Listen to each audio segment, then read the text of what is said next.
Hello बच्चों, मैं रजनी शांडिया, आपकी science teacher royal institute with Rajni में आप सभी का स्वागत करती हूँ। आई होप आप सभी कुशल मंगल से होंगे।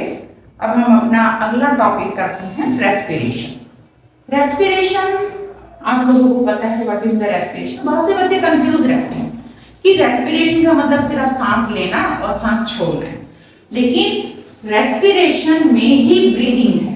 Respiration is a complex process. It is a biochemical process. इसको हमने बायोकेमिकल प्रोसेस क्यों कहा? Because it take place in the presence of enzymes, many enzymes. So it is known as a biochemical process because it takes place inside the living being. So it is known as a biochemical process. It includes breathing and oxidation. हमने जो discuss किया कि breathing यहाँ पे आया। Breathing का मतलब है inhale of oxygen and exhale of carbon dioxide. Oxidation of food release large amount of energy. This energy is utilized by living organism. और जितनी भी एनर्जी जो आपकी है, extra energy is stored in the form of ATP. और जितना ये whole process है, रेस्पिरेशन प्रोसेस जितना भी होता है वो सारा आपका माइटोकॉन्ड्रिया के अंदर ही होता है। यहाँ से आपका एक क्वेश्चन आता है, why ATP is known as energy currency.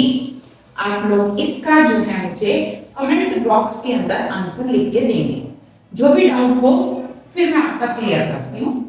It अगर इन माइटोकॉन्ड्रिया, हमने कहा कि रेस्पिरेशन जो है कहाँ होता है, हमने अभी डिस्कस किया माइटोकॉन्ड्रिया में होता है। रेस्पिरेशन 2 टाइप का है, हम बचपन से पढ़ते आ रहे हैं, एरोबिक एंड एरोबिक रेस्पिरेशन जैसा कि पता लग रहा है, aerobic air it occur in presence of air. Complete oxidation, जहां एयर मिलती है वहां पे आपका कंप्लीट ऑक्सीडेशन होता है। अब कंप्लीट ऑक्सीडेशन ऑफ फूड होगा तो लार्ज अमाउंट में एनर्जी रिलीज होगी। तो इसीलिए आप लोगों को बताया गया है कि respiration is a energy releasing process. Anaerobic जो है it occur in the absence of food, partial oxidation of food, less amount of energy release, ये आपका एनारोबिक रेस्पिरेशन। अभी हम पढ़ेंगे ऑक्सीडेशन ऑफ फूड के बारे में। तो हम यहाँ पढ़ते हैं ग्लूकोज क्या है। यहाँ से क्वेश्चन आता है, एक क्वेश्चन हम और लिख देते हैं, name the respiratory substrate. Answer चलो मैं आप लोगों को बता ही देती हूँ, आपका है glucose. Glucose is the respiratory substrate. Oxidation of glucose के अंदर पायरेट तक जो है सेम स्टेप रहेंगे सब। Glucose glycolysis, glycolysis take place in cytoplasm. What is the glycolysis? Glycolysis मतलब break down of glucose. Lysis का मतलब ही ब्रेक डाउन होता है। पायरेट 3 कार्बन का form. Aerobic respiration, carbon dioxide, water, energy, 38 molecules ATP produce होते हैं। Glucose next step में हम लेंगे, in the absence of oxygen आपका बनेगा ethanol, carbon dioxide, energy less amount, only 2 ATP energy. और नेक्स्ट हम करेंगे glucose glycolysis, pyruvate, lack of O2 in muscle cells, यहां बनेगा आपका लैक्टिक एसिड एंड एनर्जी। अब ये लैक्टिक एसिड जो है ये आपके मसल्स के अंदर स्टोर हो जाता है। आपने देखा हमें फटीग फील होती है, हमें क्रैम्प्स आते हैं, तो ये क्रैम्प्स और जो फटीग है it is due to the accumulation of the lactic acid.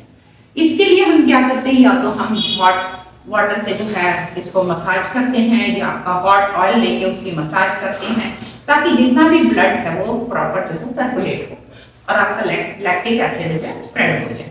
तो इसलिए जो हम इसका जो है इस टाइप से ट्रीटमेंट करते हैं। अब आप लोग जो है इसको नोट डाउन कीजिए, बाकी का आगे हम करते हैं।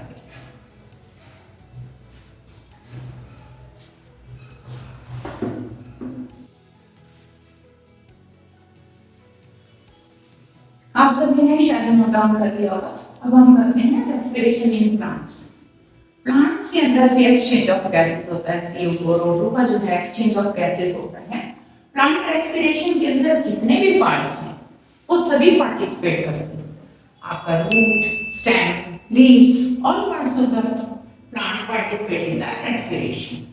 रूट्स जो है आपका रूट हेयर के थ्रू करते हैं, What is the root hair? Extension of epidermal cell. That is known as a root hair. Root hair क्या करता है? It increase the, ये क्या करेगा आपका? Root hair जो है यहाँ लिख देंगे हम extension of epidermal cell. Epidermal cell. ये क्या करता है? इंक्रीज करता है सरफेस एरिया आपका एब्जॉर्प्शन ऑफ वाटर मिनरल में. It also help in the exchange of gases. Second है आपका स्टेम. स्टेम के अंदर लेंटिसल्स प्रेजेंट होते हैं और लीव्स के अंदर तो ऑलरेडी हम डिस्कस कर चुके हैं कि स्टोमेटास प्रेजेंट होते हैं जो इन रेस्पिरेशन में हेल्प करते हैं. सेकंड जो इसका आपका जो इनका पॉइंट है लिटिल ट्रांसपोर्ट ऑफ गैसेस. कैसे little transport of gases? Root का रूट में रह जाता है, स्टेम स्टेम में कर लेता है और लीव्स फिर लीव्स में करती है. इस तरीके से जो आपका लिटिल ट्रांसपोर्ट ऑफ गैसेस है from one part of plant to the another part of plant. Third है आपने देखा इसका ब्रीदिंग रेट बहुत स्लो है. इसी वजह से आपने देखा जितने भी प्लांट्स हैं वो बहुत ज्यादा लंबे समय तक जीवित रहते हैं. कोई 200 साल, कोई 300 साल, ठीक है, क्योंकि इनका ब्रीदिंग रेट कम है. और एनिमल्स के अंदर हम बात करें तो सिर्फ एक आपका लंग्स पार्टिसिपेट करते हैं रेस्पिरेशन में और ये प्रोसेस होता है सर आपका रेस्पिरेशन का माइटोकॉन्ड्रिया के अंदर. यहाँ पे ना लिटिल ट्रांसपोर्ट ऑफ गैसेस, वहाँ गैसेस जो हैं लंबा डिस्टेंस ट्रैवल करती हैं from one part two the another part of the body. और ब्रीदिंग रेट हमारा कैसे रहता है? फास्ट रहता है. अब हम डिस्कस करेंगे respiratory organs in unicellular. Unicellular के अंदर आपका आता है अमीबा. अमीबा के अंदर किससे होता है? आपका सेल मेम्ब्रेन से. यानी कौन सा प्रोसेस? डिफ्यूजन प्रोसेस के थ्रू जो है एक्सचेंज ऑफ गैसेस होता है. नेक्स्ट आपका है अर्थमो मॉइस्ट स्किन. मॉइस्ट स्किन से जो भी करता है उसको हम कहते हैं क्यूटेनियस रेस्पिरेशन. यानी स्किन जहां भी आ जाती है क्यूटेनियस रेस्पिरेशन कहलाता है. प्रॉन और फिश करते हैं आपके गिल से. इंसेक्ट्स के अंदर है एयर ट्यूब और ट्रैकी. और ह्यूमन बीइंग्स करते हैं लंग से.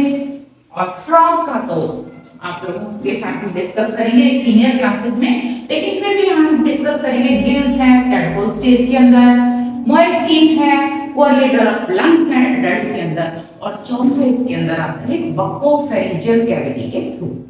तो आप अभी इन सभी चीजों को नोट करो, फिर आगे हम करते हैं.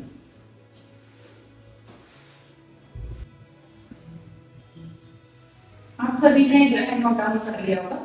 अब हम करेंगे कि ब्रीदिंग रेट जो है एक्वेटिक एनिमल का कुछ ज्यादा ही फास्ट होता है आपका टेरेस्ट्रियल एनिमल से. वो क्यों होता है? क्योंकि जितने भी आपके वाटर एनिमल्स हैं ये डिसॉल्व फॉर्म में ऑक्सीजन लेते हैं और ह्यूमन बीइंग्स जो हैं वो डायरेक्टली कहां प्रेजेंट होती है? एयर के अंदर ऑक्सीजन प्रेजेंट होती है. इसी से हम डिस्कस करते हैं characteristics of the respiratory organs. Respiratory organs जो है आपके एक्वेटिक के हैं, टेरेस्ट्रियल के हैं, इंसेक्ट्स के हैं. ये सबके लिए कॉमन है. Thin wall for exchange of gases, rich supply of blood and large surface area. अब जितना भी हमने ये सब किया है रेस्पिरेशन, इसमें से अब हम कुछ क्वेश्चंस लेंगे. क्वेश्चन जैसे भी हमने कहा कि रेस्पिरेटरी ऑर्गन्स बताओ, रेस्पिरेटरी सबस्ट्रेट बताओ, एनर्जी करेंसी जो है आपकी why ATP is known as the energy currency, what is the difference between plant respiration animal respiration. इसी से हम ले सकते हैं कि what is the difference between photosynthesis and respiration, what is the difference between animal and plant respiration, aerobic anaerobic respiration, combustion और respiration में भी difference हम ले सकते हैं. इस टाइप से आप चार जो है आपने डिफरेंस कर सकते हो. और इसके बाद जो हम करेंगे हमारा ह्यूमन बीइंग का रेस्पिरेशन हम देखेंगे नेक्स्ट वीडियो के अंदर. तब तक गुड बाय.